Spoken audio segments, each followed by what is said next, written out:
नमस्कार, जय हिंद, वंदे मातरम। सभी दोस्तों के लिए हमारे यूट्यूब चैनल की तरफ से बहुत बहुत राम राम, बहुत बहुत शुभकामनाएं। चलिए आज हम बात कर लेते हैं। हम राजस्थान के डिस्ट्रिक्ट वाइज सभी ज़िलों की बात कर रहे थे और हमने जयपुर ज़िले के बारे में आपको बता दिया है कम्प्लीटली, और जिन्होंने नहीं देखा है उसको जाकर के वीडियो को देख सकते हैं। और आपको आज हम बता रहे हैं भरतपुर ज़िले के बारे में। हम भरतपुर ज़िले के बारे में सारी विस्तार से आज हम जानकारी प्राप्त करेंगे इस वीडियो के माध्यम से। तो दोस्तों सभी बने रहिएगा हमारी वीडियो के साथ में। नेबर मिशन अपडेट और चैनल को सब्सक्राइब कर लें राष्ट्रहित में शिक्षा के लिए। चलिए बात करते हैं, हम शुरू करते हैं अपना काम। सबसे पहले बात करते हैं कि भरतपुर ज़िले की सामान्य जानकारी के अंतर्गत बात करें कि इसको बसाया किसने था, तो याद रखेंगे आप लोग महाराजा सूरजमल जाट ने कब बसाया था इसको? 1733 ईस्वी के अंतर्गत इसका निर्माण करवाया था, बसाया था। बात करते हैं आगे कि भरतपुर जो रियासत है वो राजस्थान की पहली जाट रियासत थी।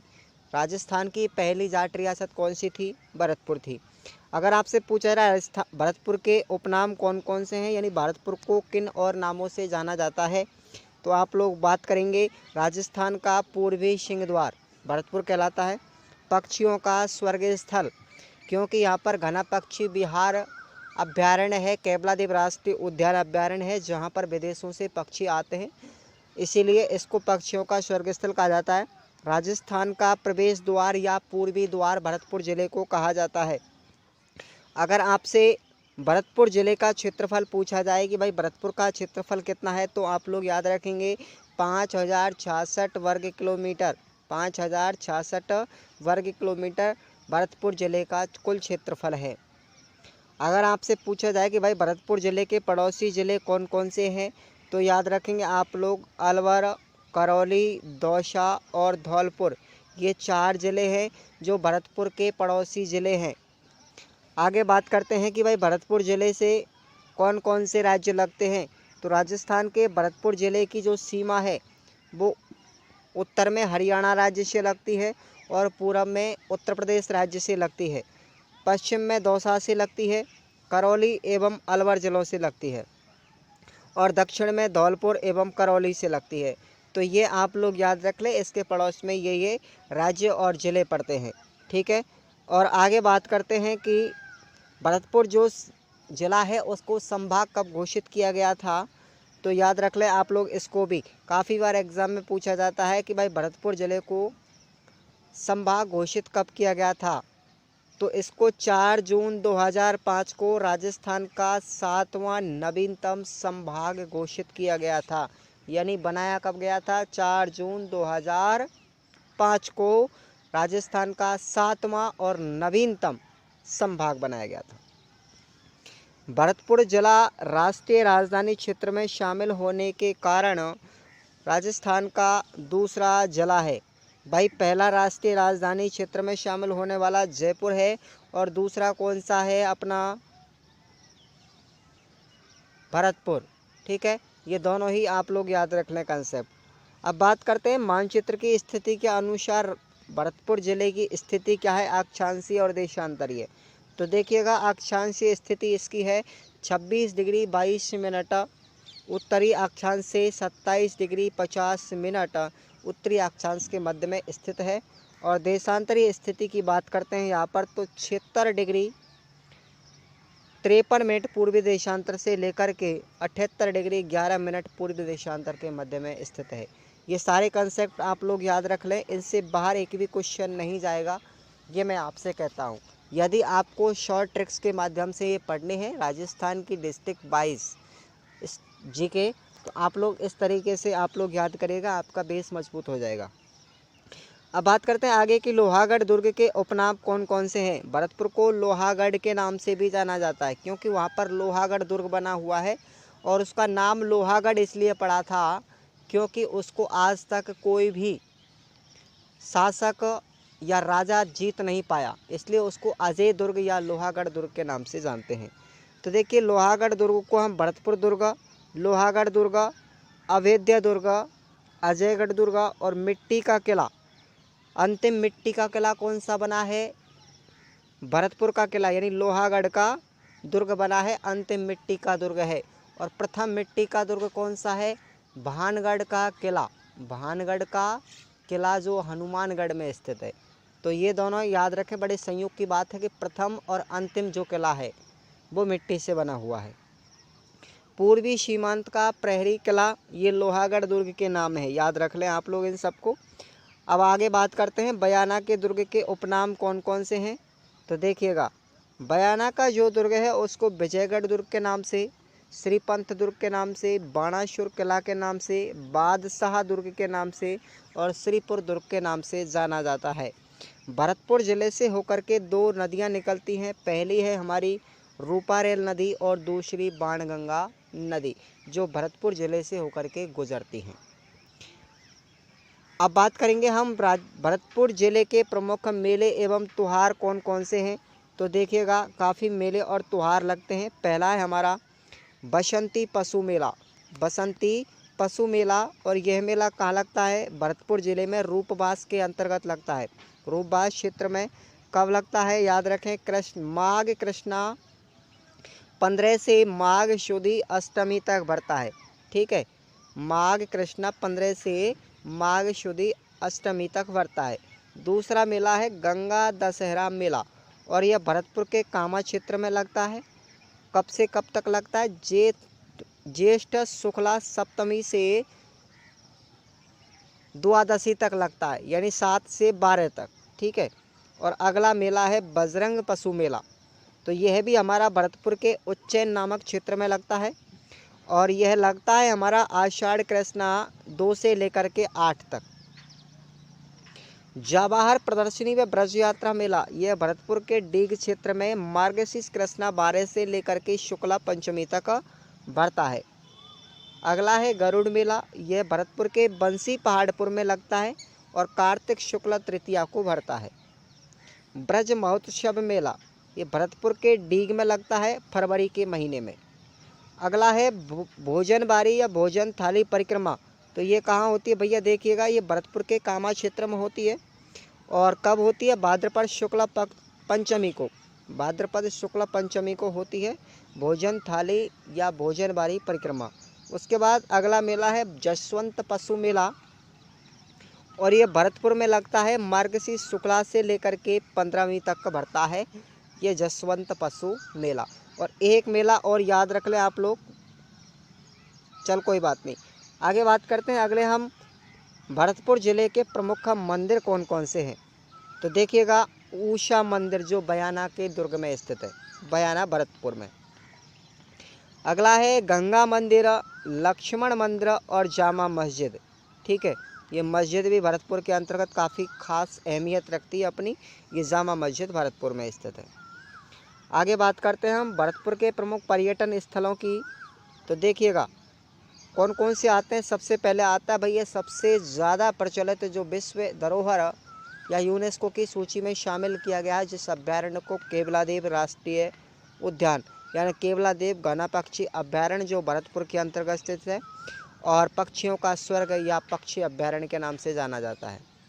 इसको घना पक्षी विहार भी कहते हैं। अगला है बंद बरेठा वन्यजीव अभ्यारण्य, इसे हम परिंदों का घर भी कहते हैं, यह भरतपुर के अंतर्गत है। लोहागढ़ दुर्ग, इसका निर्माण 1733 ईस्वी में सूरजमल जाट ने करवाया था। बयाना का दुर्ग, ये भी भरतपुर में है। डीग का किला, ये भी भरतपुर में है। बैर का किला, त्रिभुवनगढ़ या तवनगढ़ दुर्ग कहाँ पर है? भरतपुर में। आप लोग याद रखें, ये कहाँ पर है? भरतपुर में। कन्फ्यूज कर रहा हूँ आपका मैं, क्लियर बिल्कुल। तवनगढ़ दुर्ग या त्रिभुवनगढ़ दुर्ग तो है भरतपुर में। और आपसे पूछा जाए तिमनगढ़ किला, तिमनगढ़ किला यदि आपसे पूछा जाए तो दोस्तों आपको याद रखना है करौली ज़िले के अंतर्गत। ठीक है, तिमनगढ़ कहाँ पर है? करौली के अंदर। चलिए आगे बात करते हैं हम। अगला डीग। डीग को भैया जल महलों की नगरी के नाम से भी जाना जाता है। जल महलों की नगरी डीग है। उसके बाद कब्र गाहों का शहर, कब्र गाहों का शहर यदि आपसे पूछा जाए तो बयाना। खानवा का युद्ध, खानवा का युद्ध याद रखें आप लोग, ये भी कहाँ पर पड़ता है? बयाना में पड़ता है, बयाना भरतपुर में। खानवा का मैदान, जहाँ पर खानवा का युद्ध हुआ था। क्लियर। किस किस के मध्य में हुआ था, आप लोग ये भी याद रख लें। पहला हुआ था बाबर में, बाबर एवं राणा सांगा के बीच में खानवा का युद्ध, ठीक है, बाबर और इसके बीच में कब हुआ, 1527 ईस्वी के अंतर्गत। क्लियर। चलिए आगे बात करते हैं। रूपबास कहाँ पर पड़ता है, ये भी याद रखें आप लोग, यहाँ पर ही आता है रूपबास भी, भरतपुर में। सीकरी बांध भरतपुर में। नंगला जहाज जहाँ देव बाबा का मेला लगता है, ठीक है, देव बाबा का मेला कहाँ लगता है, नंगला जहाज के अंतर्गत, ठीक है भैया, ये भी भरतपुर जिले के अंतर्गत आता है। आगे बात करते हैं कामा, आगे कामा याद रखें आप लोग, और इसका प्राचीन नाम है ब्रह्मपुर, ठीक है, इसका प्राचीन नाम है ब्रह्मपुर।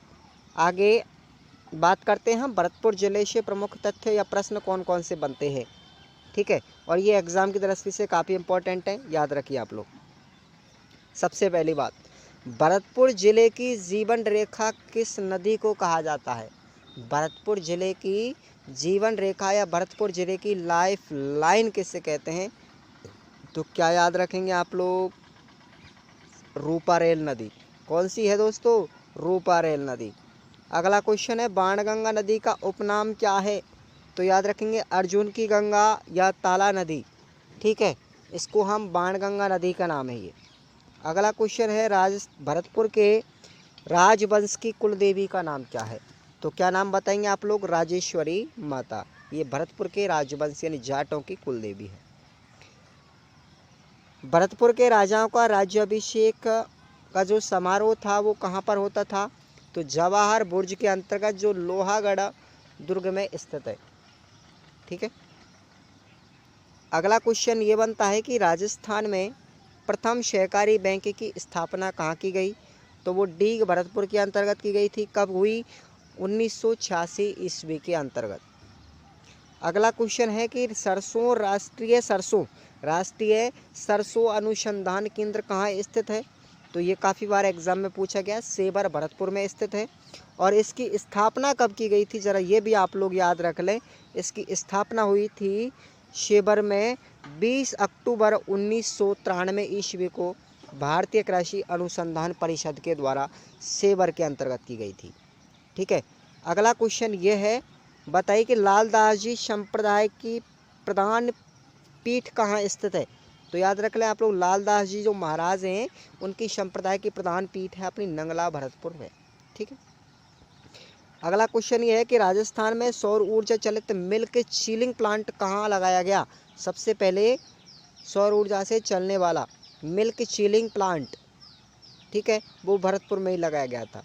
गुलाबी संगमरमर कहाँ से निकलता है, बताइए, भरतपुर से निकलता है। क्लियर। अगला क्वेश्चन ये है कि ब्रज महोत्सव कहाँ पर आयोजित होता है, ये काफ़ी बार एग्जाम में पूछा गया है, तो ये भरतपुर में होता है। कब होता है, फरवरी के महीने में, ठीक है। अगला क्वेश्चन ये है कि डीग महोत्सव कहाँ आयोजित होता है, तो ये भी अपना भरतपुर में आता है डीग, और यह कृष्ण जन्माष्टमी से ले को भरतपुर में आयोजित होता है। अगला क्वेश्चन है कि राजस्थान में जैव उर्वरक का प्रथम सरकारी कारखाना या सहकारी कारखाना किस जिले में खोला गया, तो वो भरतपुर में खोला गया था, जैव उर्वरक का प्रथम सहकारी कारखाना। अगला क्वेश्चन है कि मुर्रा नस्ल की भैंस का केंद्र कहाँ स्थित है, वो याद रखें आप लोग, कुमेर भरतपुर के अंतर्गत। सासी जनजाति सर्वाधिक किस जिले में पाई जाती है, तो याद रखेंगे आप लोग, भरतपुर जिले में। भरतपुर दो प्रमुख बांध कौन कौन से हैं, तो याद रखें, काफ़ी बांध हैं, सीकरी बांध है, अजान बांध है, शाही बांध है, बंद बरेठा बांध है, तो ये चारों ही बांध आप लोग याद रखें। अगला क्वेश्चन सबसे ज़्यादा इंपॉर्टेंट, ये काफ़ी बार एग्जाम में रेलवे में पूछा गया है भैया ये बार, ठीक है, तो सिमको बैगन फैक्ट्री कहाँ स्थित है, सिमको बैगन फैक्ट्री कहाँ स्थित है, और ये भरतपुर जिले आप लोग करके आएंगे, ठीक है। और अगला क्वेश्चन, अंतिम क्वेश्चन ये है कि होली के अवसर पर बम नृत्य कहाँ आयोजित होता है, तो याद रखेंगे आप लोग, भरतपुर एवं अलवर जिले के अंतर्गत होता है।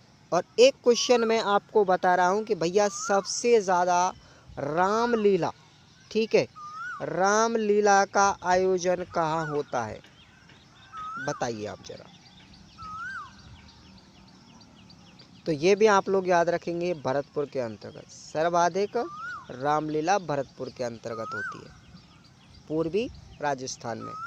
चलिए मिलते हैं नेक्स्ट अगले ज़िले के साथ में। तब तक के लिए हमारी वीडियो को आप लोग लाइक कर लो, यदि आपको पसंद आई हो तो चैनल को सब्सक्राइब कर लो सभी दोस्त, ठीक है। मिलते हैं अगले ज़िले के साथ में, तब तक के लिए जय हिंद, वंदे मातरम।